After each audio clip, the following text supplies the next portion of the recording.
Kamoši, čaute, vítam vás u ďalšieho newslettera. Skúsim to dneska prebehnúť rýchlo, stále úrková sezóna, vonku krásne počasie.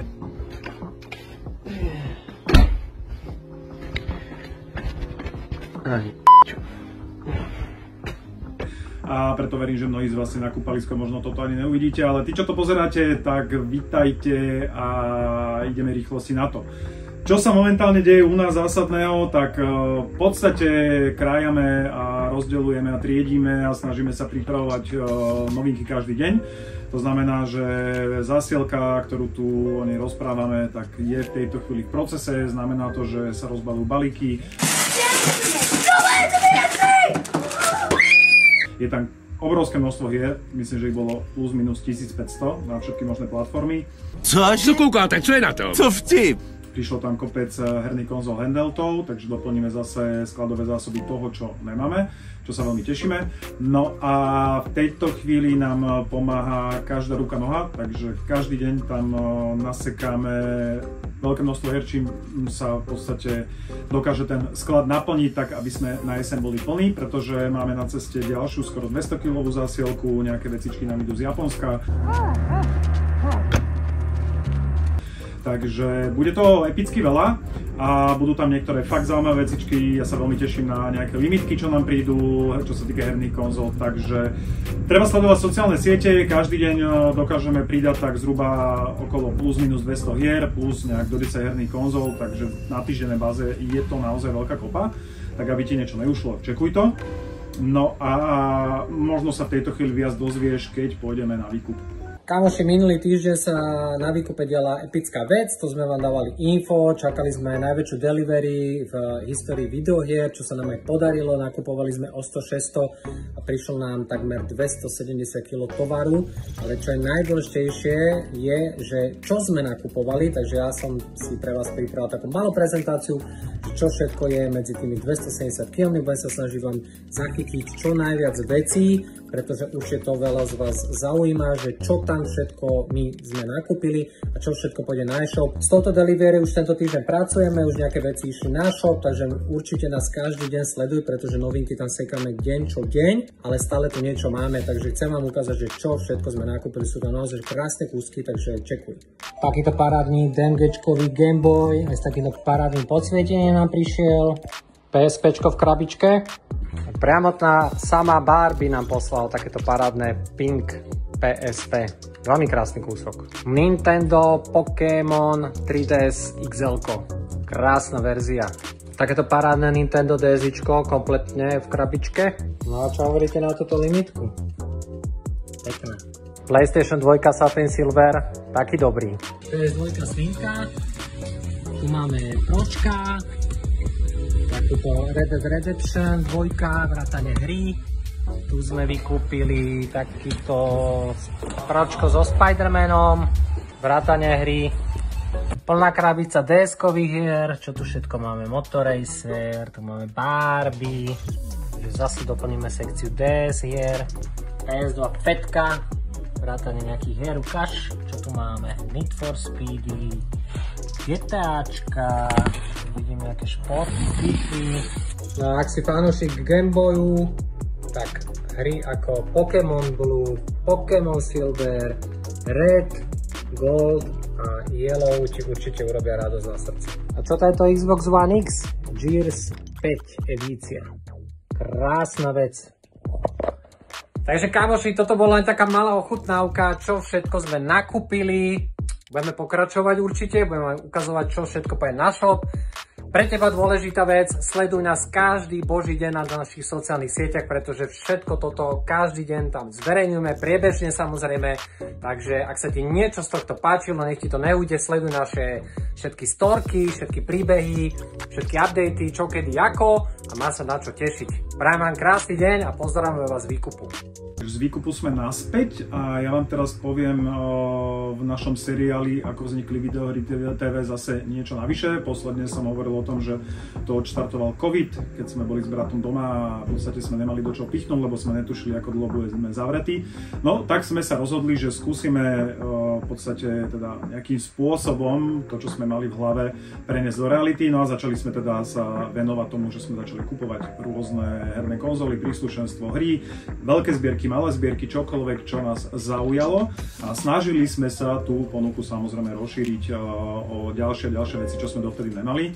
Samozrejme pre nás to bolo niečo nového, pretože robiť s produktom v malom, to znamená mnohí z vás možno aj niečo podobného robíte, tak viete, že pokiaľ toho není veľa, dá sa to bez problémov obsiahnuť, netreba si nič veľakrát zapisovať, mám to v hlave a tak ďalej.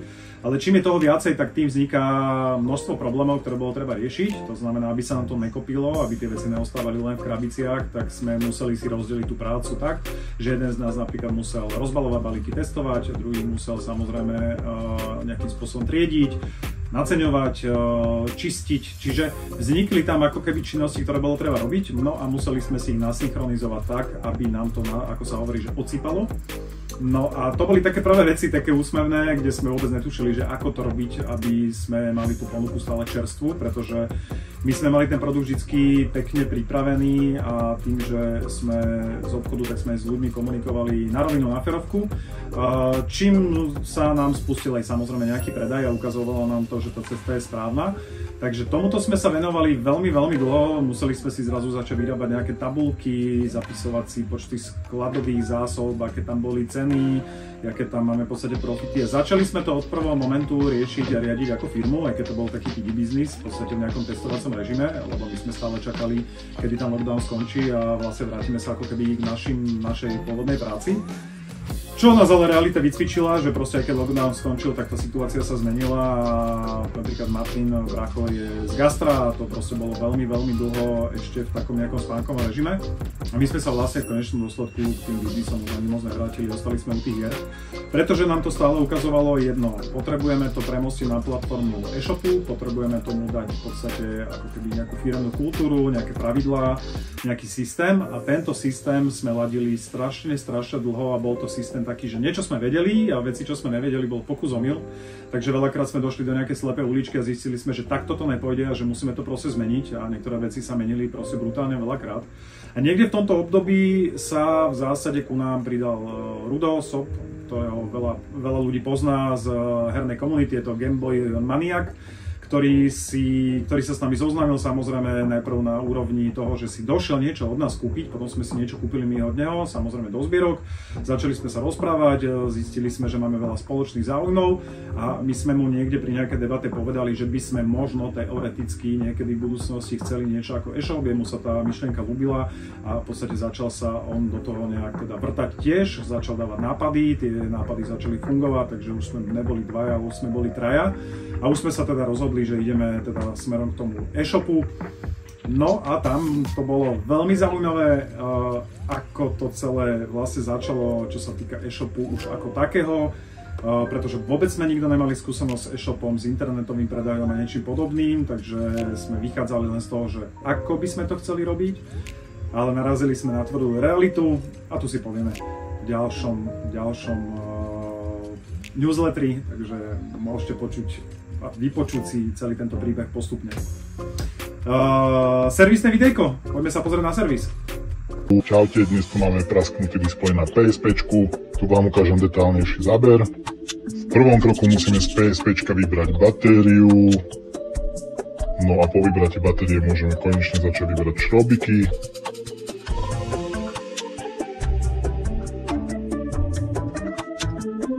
Následne oddelíme vrchný kryt od zbytku konzoly a opatrne začneme vyberať spodný panel pod displejom, kde sa nachádzajú tlačidlá. No a v tejto chvíli nám už nebráni nič, aby sme spodný displej oddelili od konzoly.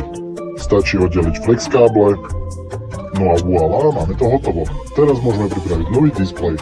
Ten naspäť pripojíme flex káblami na pôvodné miesta. No a následne skontrolujeme funkčnosť displeja a keď funguje ako tento, tak je to hotové. Ak máš tento problém, neváhaj nás osloviť a my ti pomôžeme. No, zo servisu naspäť, aby sme sa k vám priblížili aj ako ľudia, pretože my sme stále ľudia z mesa a kostí, není za nami žiadna nejaká veľká firma, nejaký korporát, sami si robíme všetko od začiatku na kolene a nešlo by to bez toho, aby sa ku nám nepridali postupne parťaci, ktorých už môžem dneska takto volať. Sú to ľudia z nášho tímu, ktorí prišli, niektorí prišli úplne že zvonku, to znamená na nejaký inzerát a doniesol so sebou potom tým pádom niekoho iného, no a všetci tí ľudia, ktorí tu už sú, nazvime to stabilne, sú v tejto chvíli už aj naši kamaráti, čiže je tu taká partia a práve tým, že vám predstavím postupne celý ten tím, tak verím tomu, že si nájdete toho svojho favorita, ktorý vám je sympatický a ktorého budete sledovať v rámci nášho kontentu, ktorý dáme von. No a dneska predstavím veľmi dôležitého človeka, ktorý zásadným spôsobom ovplyvnil dianie našej firmy a to je Mišo, ktorý má u nás na starosti sociálne siete a celý ten dizajn, grafiku a veci, ktoré máš možnosť vidieť. Takže poďme sa pozrieť na Mišo. Čaute, ja som Mišo a vo Videohry TV riešim marketing, správu sociálnych sietí, no a striham tieto videjka a všetky tie srandičky, ktoré vidíte. Moja prvá herná konzola bola, sa mi zdá, že nejaký ten Famiclone, alebo čo to bolo, proste tie fejky, ktoré boli na tržniciach, tak to som mal doma ako prvú hernú konzolu, áno. A tam išli tie žlté kartičky, takže to boli pecky časy. No a prvá hra, ktorú som tam hral, Super Mario, určite to bol Super Mario. To som drtil o 106, to som sa snažil prejsť, nikdy som to neprešiel. Pôvodne som chcel dať GTA 5, ale nedám GTA 5, pretože Red Dead Redemption 2, tak to je epické. Tie spomienky na Red Dead Redemption 2, čo som tam všetko vyvádzal, jak som si obľúbil tú hlavnú postavu a potom sa s ňou stalo, čo sa stalo. Wow, Red Dead Redemption to je, že epic. Čom som taký dobrý? No, viem kresliť, viem malovať, viem strihať videá, viem tvoriť memečka, no je toho veľa. Viem všeličo, som strašne kreatívny. Milujem kreativitu, to je to asi najviac, čo v mojom živote je kreativita. A vymýšľať nové veci, baviť vás, to je môj sen, ktorý si žijem. Čo nevedia o mne ľudia, čo by vás prekvapilo? Neviem, som ilustrátor. Už 10 rokov ilustrujem digitálne hlavne, venujem sa digitálnej ilustrácii. Spolupracoval som s rôznymi známymi menami na Slovensku, robil som merče pre Zrebný Frlies, Naked Bananas. Je toho celkom dosť, no. Robil som pre Ruka hore, robil som pre MFK a tak. Takže som ilustrátor, ktorý ilustruje. Dokonca ešte stále ilustrujem, robím aj karikatúry a tak. No a čo by ste ešte o mne možno nevedeli, že mám zbierku Lega, Hviezdne vojny, zbieram to, mám ich celkom dosť, mám akože 2 plné vitríny plus skriňu, kde je neotvorené Lego, takže to. A zbieram herné konzoly, som na ne utratil celkom dosť slušné peniaze, pretože vidíte, kde pracujem. Takže herné konzoly, to je tiež moja láska. Chcem mať každú jednu hernú konzolu, ktorá vyšla. A uvidíme, či sa mi to raz podarí. Aký cheat code by som chcel použiť v realite? No, všetci predo mnou dávali, že chcú byť nesmrteľní. A ja chcem byť nesmrteľný, takže nesmrteľnosť. A peniaze. Bagu X. A podobne. A ináč Rocketman sa to písalo na San Andreas. Jetpack a ideš, by som tu lietal nad Bratislavou. Ako by som odporúčil hru človeku, ktorý nikdy hry nehral?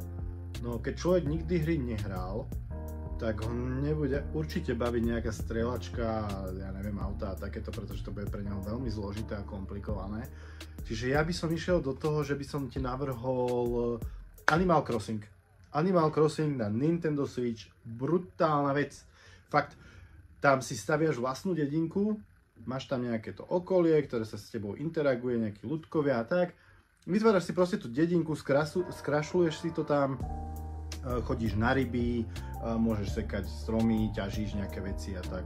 Čiže je to také oddychové, je to aj zábavné. No a myslím si, že takého nováčika by to celkom mohlo pohltiť. Pretože už ja sám som v tom strávil, že no veľmi veľa hodín, neviem, či to už nebude aj 100 aj viac. No je to brutál. Takže Animal Crossing, New Horizon, to som hral na Nintendo Switch. Odporúčam. Mišo je megatypek, má taký svojský humor. Ja osobne si s ním celkom ladím, lebo obidvaja máme také kreatívne nápady, ako vlastne zlepšovať a kam posúvať celý ten e-shop.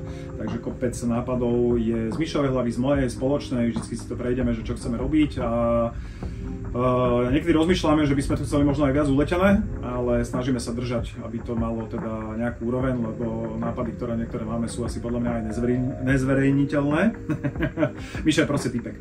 No, nakoniec tohto newsletteru som si pripravil jednu, nazvime to, že smutnejšiu správu, a to je to, že bohužiaľ, aj keď sme teda chceli veľmi, tak sa neuvidíme na Comic Salone, ktorý je v septembri. Myslel som si. Dôvod je v zásade veľmi jednoduchý. Už samozrejme, keď sme teda oznámili, že tam pôjdeme, tak sme vedeli, že nepôjde s nami Rudo Soft, ako dôležitá osoba, proste, ktorý vie veľa vecí dobre zorganizovať, ale teda s Martinom sme sa dohodli, že to dáme dvaja, že nebude v tom vôbec žiaden problém. Len nám do toho vošli nepredvídateľné okolnosti rodinného charakteru, ktoré tu nechcem spomínať, ale Martin tam nemôže ísť tým pádom v tomto čase a zostalo to vyslovene na mne a poviem úprimne, že až taký frajer nejsom, aby som si takúto veľkú akciu vyslovene zobral na seba ešte popri tom, aby utekal aj, teda, aby išiel aj e-shop na pozadí. Takže som to bohužiaľ musel odvolať, takže tí, čo ste sa tešili, že sa tam uvidíme, tak bohužiaľ ma to mrzí, musím oznámiť, že tam jednoducho nemôžeme ísť, aj keby sme veľmi chceli, ale chceme samozrejme poďakovať organizátorovi, že nás tam pozval, že to veľmi ceníme. Ak Boh dá, tak ďalší rok by sme teda chceli 100% ísť. Veci sú nepredvídateľné, niekedy sa to proste bohužiaľ nedá nejakým spôsobom obísť.